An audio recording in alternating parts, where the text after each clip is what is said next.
Karen, welcome back, and how are you doing tonight? I'm doing great, Chris. It's been a bit of a wild ride this past since last Saturday, but I'm Yes. really happy about it, and I'm so happy this is happening for you. I can't think of a better person to have had this experience, and I don't want to say too much because, I want you to tell your story, but it's just been fascinating. Oh, and also it's a great privilege that you've allowed me to be a part of this. It's just a huge privilege. Thank Well, you. thank you so much, Karen. I honestly wouldn't be doing it right now. I wouldn't be talking about this if it wasn't for your guidance. Honestly, I've had doubts about talking about this all day, and I'm extremely nervous. I'm more nervous than I've been for any show that I can remember in recent times. But I really want to start off by saying that I am still processing, questioning, and doubting my experiences to a certain degree. But by the third time something happened, I kind of considered it confirmation, and it was a beautiful kind of belief that I've only heard about until now. And it's always been true for me that until I actually experience something myself, I always question it. Hence this show. I question everything. That's why I started this show.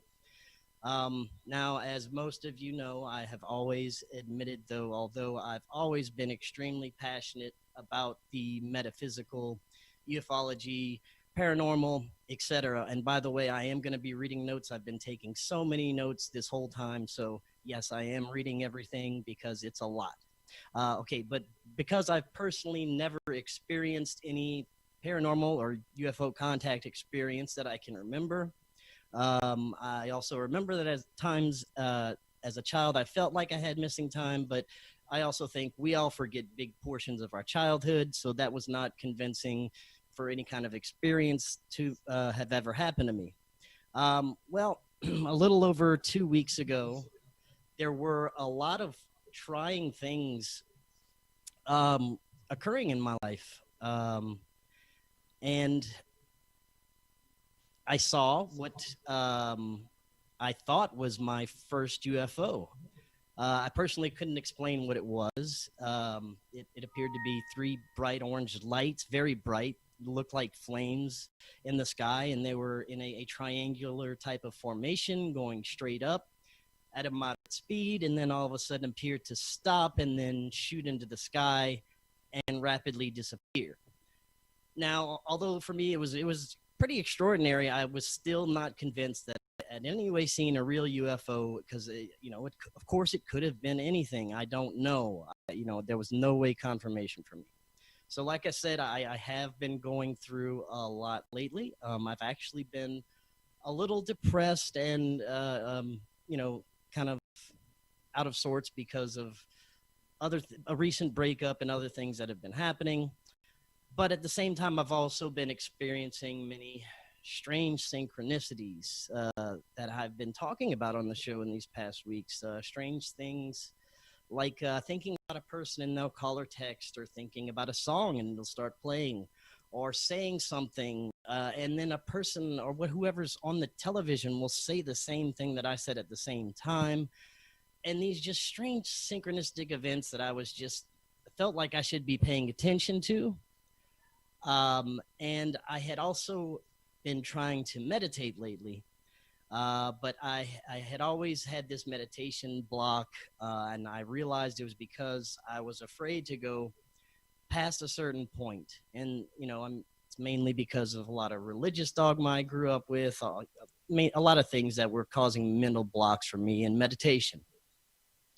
On Saturday, August 15th, I think it was around 3 p.m. Central Time, I decided to do some meditating and lose that fear.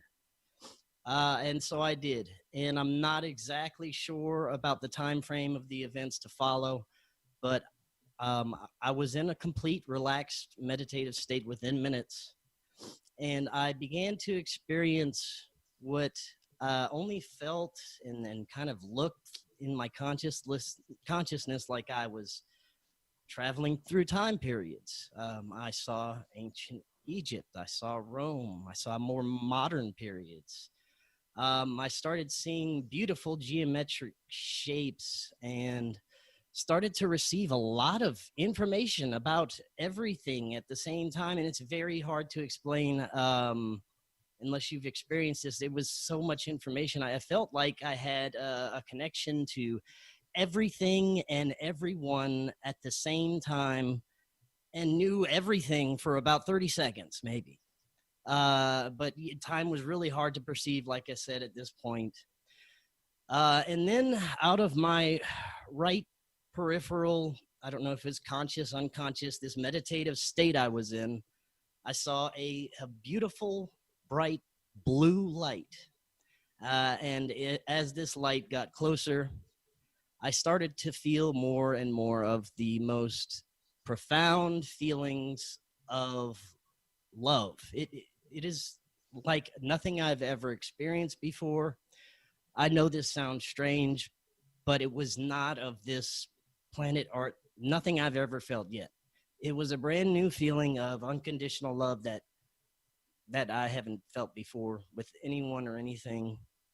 But anyway, it began to communicate with me. Now, at this point, I still couldn't see any beings. I just felt a presence in this beautiful light, blue light, and the communication was completely psychic. I've heard about this type of communication before, never understood it until now. I would get a response from this entity almost as soon as I finished the question, or as I was asking it, the response would come. And, you know, I talked to myself plenty of times, and this was not me. I can only say it because I was not talking to myself. It kept sending me beautiful feelings of love and just repeating this, it's okay. And I would receive, it would be images and feelings that I could interpret as language, as words, if you can understand that. And it kept saying, it's all okay. I started to begin to realize that I was actually communicating with something, and I got nervous. And I asked, are you good? What are you here for? And I got really nervous. I went back to my Catholic background and dogma, and I asked, in the name of Jesus Christ, are you good? And he said, yes. And I just kept feeling this feeling of love. And he said, this is what he said, I'm your Arcturian guardian. Arcturian, that's what he said. I've only heard this term a few times. Arcturian guardian, or as some say, guardian angel. You have many of us that have always been with you and are a part of you. My name is Laird, and I can only guess it's L-A-I-R-D, Laird. At this point, I was overwhelmed with happiness. I was overwhelmed with love and comfort from this being. I told him how great it is to meet him and be in this presence. And he replied, it was finally great to meet you. And it was the right time to meet you. And I told him how good this kind of communication felt. The communication felt great. I mean, it was so easy and it was so immediate. I've never experienced anything like it. And I also started to panic again a little bit because I started to get the realization that this is real. You know, for me at least, this is real. So I opened up my eyes, and I have to go use the bathroom. But at this point, everything had this kind of strange glow to it, and I'm still feeling this extreme feeling of love. And as I'm walking to the bathroom, I said, Laird, are you still here? And the communication was there. He said, yes. And he said, we have to talk. And I was like, cool. You know, I like talking to you. But then, you know, I started to think, I was like, wait, what do you mean we have to talk? I just, you know, I got a little nervous about the information I was about to receive. I asked him if there was going to be anything scary or heavy info, could I get this information over time and get a slow start with this? You know, this is all really overwhelming. And I just got the sense that the answer was no, that there's a lot I had to know right away, but it was still in a very loving way. And the communication and information that followed, I still have no words for, and I cannot share everything yet. I'm still processing everything. There's a lot I can't share, but it will come out soon enough. He told me that Arcturians, or whoever he was, are beings that spread Christ consciousness across the cosmos. We come to those who are ready to receive this message. First thing is that our planet is in extreme trouble right now. And there is a great evil here, and that there are terrible things in motion right now that are going to bring about a really bad future. I saw some scary images. I saw images of a population reduction, enslavement further than we are already, extremely bad technology. And I just got the notion that this technology has been given to the wrong people, and these people are very powerful, and they will use this technology in wrong ways. But this has been going on for thousands of years, people being given ideas by the wrong type of entities and doing the wrong things for thousands of years. And he also showed me what kind of seemed like past lifetimes. It's extremely complicated because from what I was told, time doesn't exist like we perceive it. We are kind of a collective consciousness. We all experience each other's lives. I know it's crazy. I'm still unpacking it all. He said, I have a job to do, or a part to play in stopping this inevitable future, and we all do. We all have an equal part. Everyone listening right now, everyone who will ever hear this, we all have a big job to do, and we need to start as soon as possible, and we need as many people as possible, because I got the feeling that time is of the essence with this. He also told me this is my weapon, this show, and it would be my job to help, spread this message, I guess, that we need more love. The world is running out. I know I sound like a complete hippie, but they are intentionally extinguishing love, empathy, compassion slowly from our planet, and we're seeing it. And if you don't see it, you're really sleeping. But I mean, underneath, I kind of all knew these things in my gut as they were coming out. But I've been also told that there are many of you out there that know the same thing and know that we need to come together for a solution, and have had similar contact. At the same time that I have to keep doing this show with the exact same approach that I always have, the same variety, same topics, same different guests. The show will not change, but I will have more insight into a lot of it now, because I'm still getting information and downloads. But anyway, this conversation continues for a couple of hours. And during the process, I was told to contact 3 or 4 people as soon as possible and tell them what happened. And the first was Karen Holton. I was told why, and I did. I contacted her that very same evening while I was still in communication with this being, although at this point the communication had started to fade a bit. I think it's a good time for me to take a break from going over this. And before I get to the second part, or the second experience that I have, Karen, I want to thank you again for being here. I'm gonna turn it over to you for any comments or questions that you have. Okay, thank you, Chris, and thank you for your courage, because it's really quite scary to come out and tell people to go public with this, because we all know, because of the way we used to think about people who came out with this stuff, and now we see we're coming out with it, and it's like really scary. We don't know whether we're going to be rejected, laughed at, or what. It takes tremendous courage. So I just want to really applaud you for that.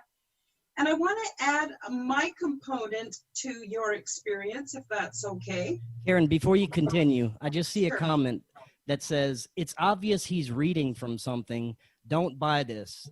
If you were watching earlier, I said, yes, I am reading something because I took notes the whole time and it is a lot to remember.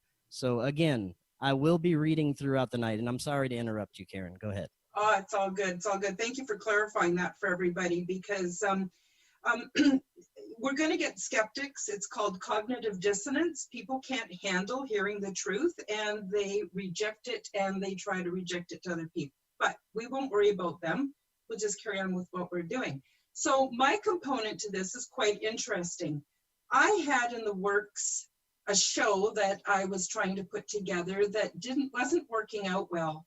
And I kind of went to my guides, this is Friday night, and said, what's going on here? Why can't I make that happen?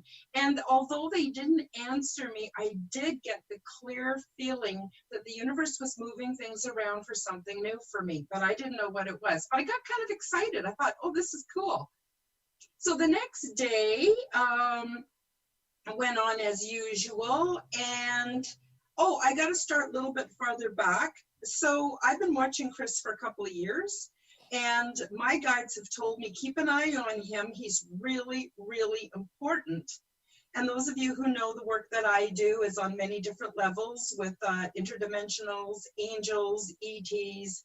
I've got quite a bit of experience, and I'm in quite constant contact with them. So they said, keep an eye on him. Something amazing is going to happen. And all the work that Chris has done to pull all these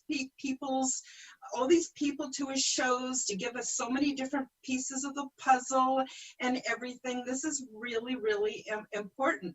So I've been waiting patiently, and also I wasn't allowed to tell Chris anything. So I never mentioned any of that to Chris. He didn't know anything. A couple times at his conference, Forbidden Knowledge News Con, I did say to him after my presentation, well, Chris, I see good things for you, but I can't tell you what it is. So anyway, rolling forward to now. So I actually wasn't surprised that he actually texted me and said, Karen, can I call you? I got to talk. And I said, sure. So we had a little conversation, but at this point, Chris was very overwhelmed with the experience. He didn't give me a lot of factual information, but he did tell me that his guide was an Arcturian archangel. Now, just so that you know, from my history, I deal with intergalactic resettlement program. They're beings that look very much like us.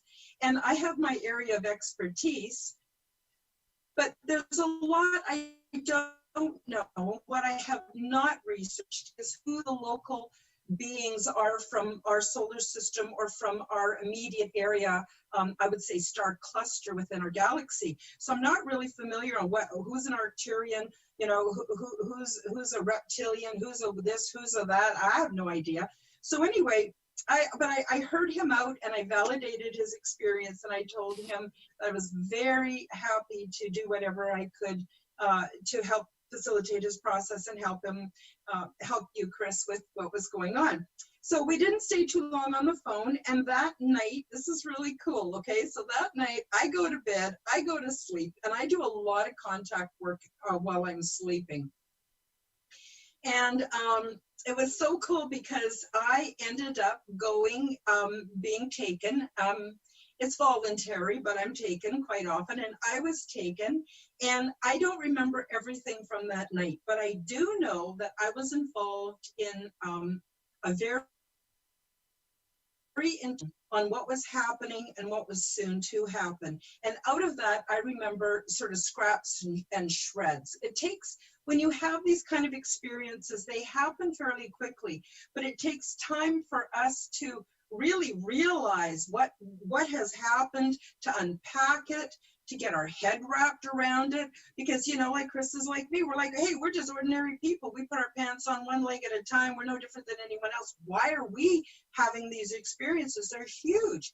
So anyway, but this is the part that's really cool. So anyway, during my mating, just before I fell asleep, I have a selenite lamp. And I looked at the lamp and I saw this image of a bald creature with a long neck and kind of almond-shaped eyes.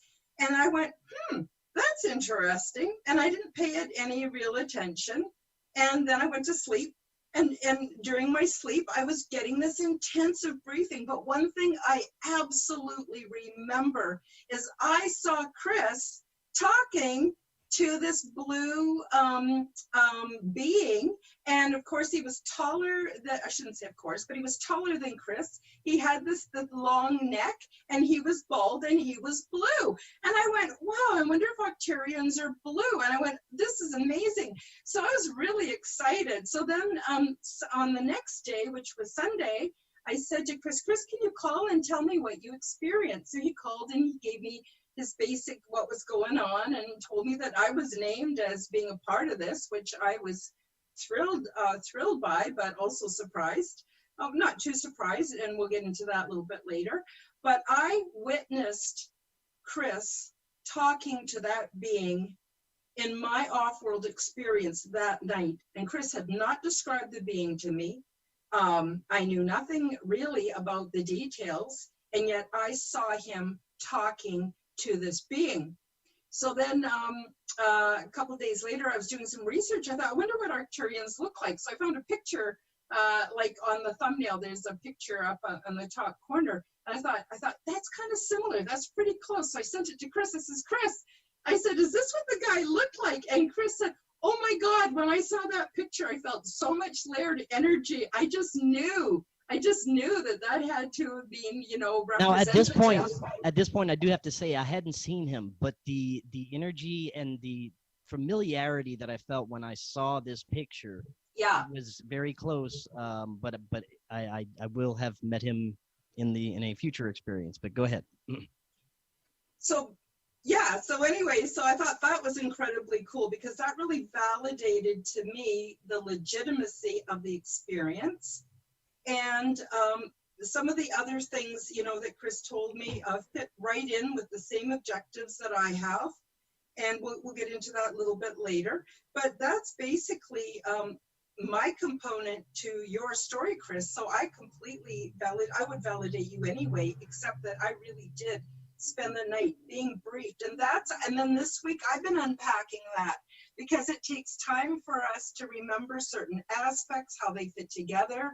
And I mean, I've got a fair amount of experience, so I know just to relax and let it come and unfold as it needs to. But anyway, so that's basically what I wanted to say. And Chris, do you want me to ask you a couple questions now, or wait till you tell your other parts of your experience? Oh, that's up to you because we've got a couple of more experiences to go over. If you have any questions about the first part, yeah, sure. Well, basically, I just want to ask you: did you see this coming in any way, any shape, any form? These synchronicities and everything that had been happening were so profound that I felt something. I don't know what, just I did feel like something was going to happen. I had no idea what it was going to be. I felt like something had been leading me. And after this experience, I put so much together that everything was leading me my entire life. It was so profound, the information I was given about how I got led up to this. Yeah, I didn't really know before, but after it was definitely confirmed that it was all put together in a certain way. Yeah. Now, the other thing I wanted to mention is myself, I believe, and through my own experience, what I have experienced is that times of extra stress often will be triggers for helping processes happen. And you have done a couple of things just prior to that stressful event, where you actually I sent you an Alien Implant Remedy Kit, which you used. You started taking C60, and then you had that stressful event. Then you saw probably a UFO. And how much time between you seeing the UFO till you had this experience? Just a couple weeks, did you say? Yeah, it was about 2 weeks. About 2 weeks. That's also really common for people. One thing seems to lead to another. They seem to be somehow linked together. So my final question for this part is, Chris, do you think you have any kind of special talent, or do you think that all of us could be doing this if we had the right direction, if we were able to hold the frequency, if we Oh, were able? 100%. I mean, everyone, I mean, I was told this as well. It's so crazy. Everyone has the ability to do this 100% all the time, anytime. You just have to tap into it. And, I'm not sure how I did. I'm really glad that I did now. And I have a connection to it now, which I'll get into in the next part. Yeah, so I just want to close out what I'm saying now with the fact that I also believe that anyone can do this. We have no special skills. We haven't done well, we've done in our own way extraordinary things, but we weren't born on a certain day of the month. We weren't, we didn't earn it. It's just we were willing participants, and when the time was right, we were contacted. So it's kind of like when the student is ready, the master appears type of thing. So I'm just going to end it there, Chris, and let you go on with your experiences. Okay, and thank you so much again, Karen. Okay, so yeah, eventually towards the end of the night, the connection between me and Laird was gone, and through the next day, I still occasionally got feelings of that presence, but it was mostly gone, and I started questioning the experience a lot. I told one other person that I was told I could trust with the experience, and I did get great further understanding and support from this person. So now it's Tuesday, and the connection's gone completely. I don't sense this being anymore, and I'm kind of doubting the experience a lot. So I decide to meditate again. This time I put on 432 hertz tones in the background, and I went very quickly into meditation with these tones playing. This time I just began wondering about some missing time experiences I had as a child, and excuse me, within a few minutes of meditation, this time from the left peripheral side, I saw a beautiful white light in the shape of what looked to me like Maat or Mot, however you pronounce it, the Egyptian goddess of harmony, justice, and truth. But as a pure white light that all of a sudden enveloped my whole consciousness, and I saw nothing but white just for a couple of seconds. And then I was brought back to a time in my childhood, and I proceeded to see a traumatic event that happened to me somewhere that I used to go when I was a child. And I'm not going to get into that. I'm in no way ready to talk about any of that, but I do have so much understanding now, and it was a memory, a download that came back, that was unlocked. And as I opened my eyes from this meditation, I was in a very bad place emotionally, and kind of starting to panic a little. And I felt the presence again of this love. And I knew it was Laird. I could feel that presence. And he proceeded to comfort me and remind me of our previous conversation. And I was still in a very bad place and starting to have a panic attack just from the downloaded information I remembered. He told me in that way that we've been communicating, this psychic imagery communication, he said, "You love the water. You've always felt better in the water." And I do.